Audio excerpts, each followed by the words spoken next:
Assalamualaikum warahmatullahi wabarakatuh. Selamat pagi adik-adik semua. Pada kesempatan kali ini, Ibu ingin menyapa kalian semua melalui pembelajaran daring terkait materi produk kreatif dan kewirausahaan. Pada hari ini kita akan melanjutkan pembelajaran terkait administrasi dalam pengelolaan usaha. Nah, kemarin kita sudah sama-sama mempelajari terkait administrasi usaha. Sekarang kita akan mempelajari tentang manajemen dokumen usaha. Dimulai dari ini pengertiannya terlebih dahulu. Manajemen adalah sebuah seni untuk mengarahkan orang lain untuk mencapai tujuan organisasi, perusahaan melalui perencanaan, pengorganisasian, pelaksanaan, pengawasan dengan efektif dan efisien.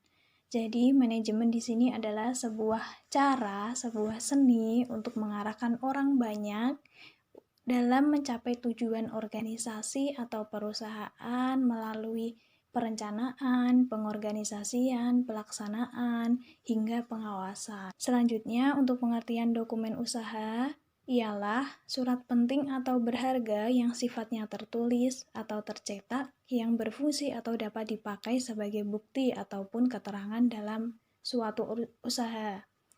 Nah, jadi dokumen usaha di sini adalah surat-surat penting, berharga, dokumen-dokumen yang memang sudah tertulis dan tercetak yang kemudian akan memiliki fungsi sebagai bukti atau keterangan pada sebuah usaha atau organisasi atau perusahaan tersebut. Jadi digunakan sebagai bukti atau keterangan ketika misal dokumen seperti perizinan, nah itu bisa dimasukkan sebagai dokumen usaha karena sifatnya sebagai bukti keterangan bahwa perusahaan tersebut telah mendapat izin. Apa bukti dari izin tersebut? Ini dokumen, seperti itu, dokumen secara tertulis dan tercetak gitu. Jadi secara keseluruhan, manajemen dokumen usaha adalah suatu cara dalam mengkoordinir dengan cara melalui perencanaan, pengorganisasian, pelaksanaan, pengawasan, surat-surat penting atau berharga yang dipakai sebagai bukti atau keterangan suatu usaha. Gitu. Selanjutnya, penggolongan dokumen. Banyak sekali penggolongan dokumen. Pada kesempatan kali ini kita akan belajar penggolongan dokumen. Ada 5 jenis penggolongan dokumen. Yang pertama, berdasarkan kepentingannya. Ada dokumen pribadi, yaitu menyangkut kepentingan perorangan, pribadi pemilik suatu usaha tersebut, perusahaan tersebut, yakni seperti KTP, SIM, ijazah, akta kelahiran, dan lain sebagainya. Kemudian ada dokumen niaga, berkaitan dengan transaksi jual beli seperti cek, nota, kwitansi. Selanjutnya ada dokumen pemerintah berisi informasi ketatanegaraan ya seperti undang-undang, peraturan pemerintah gitu. Lanjut pada penggolongan dokumen berdasarkan bentuk fisiknya. Ada dokumen literer. Itu dokumen yang ada karena dicetak, ditulis, digambar, ataupun direkam ya, seperti buku, majalah, film dokumenter.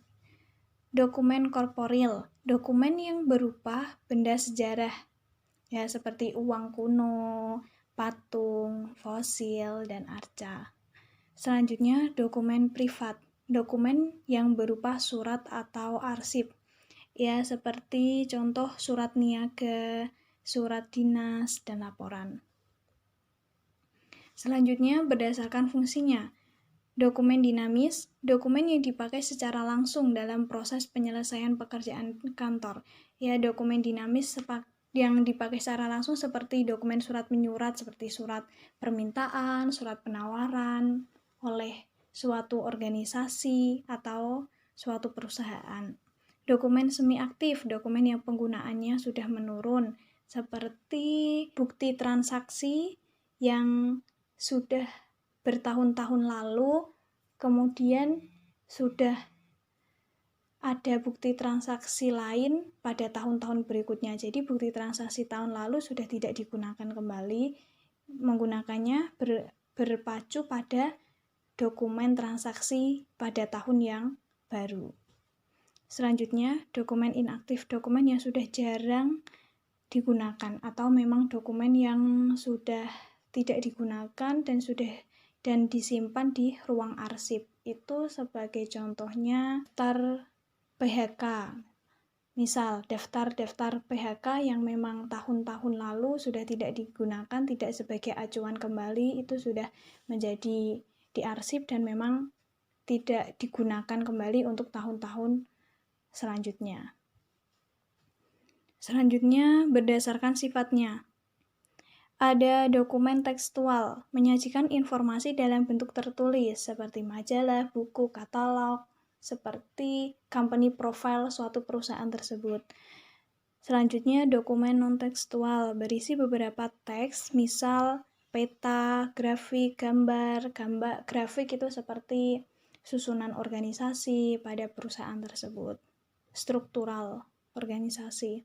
Selanjutnya, berdasarkan jenisnya, ada dokumen fisik berupa berkas surat-surat, ya surat-surat tadi, surat permintaan, penawaran, dan lain sebagainya, perizinan.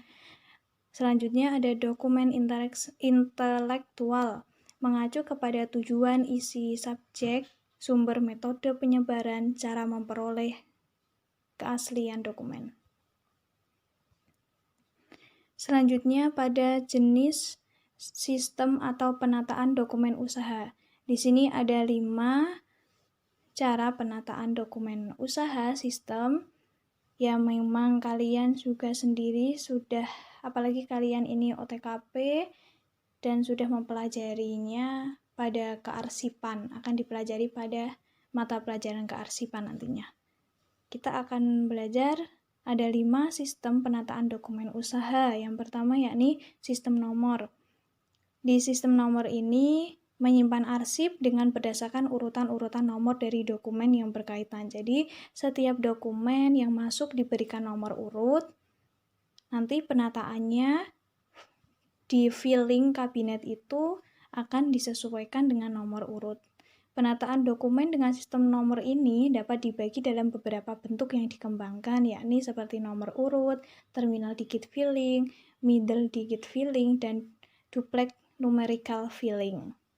Jadi sesuai nomor urut, surat masuk dikasih surat masuk pada tanggal 1 September misal dikasih nomor 1, 2 September dikasih nomor 2, seperti itu. Jadi nanti urut, setiap ada surat masuk dikasih nomor urut. Selanjutnya sistem subjek. Dalam sistem subjek atau pokok soal atau pokok masalah atau perihal, ini sistem subjek banyak sekali ya nama lainnya, bisa disebut dengan sistem pokok masalah, perihal, dan lain-lain. Maka arsip disusun berdasarkan kesamaan subjek atau pokok permasalahan atau perihal yang dimuat dalam tiap-tiap warkat.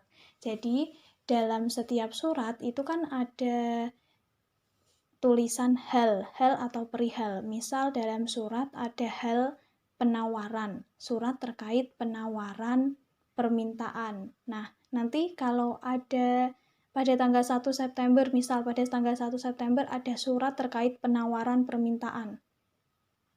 Terus pada tanggal 5 September ada surat pula terkait penawaran permintaan. Nah, pada tanggal 1 September ini dan 5 September ini kan ada surat sama penawaran permintaan. Nah, ini nanti suratnya akan dijadikan jadi satu filing, jadi satu dokumen, satu tempat.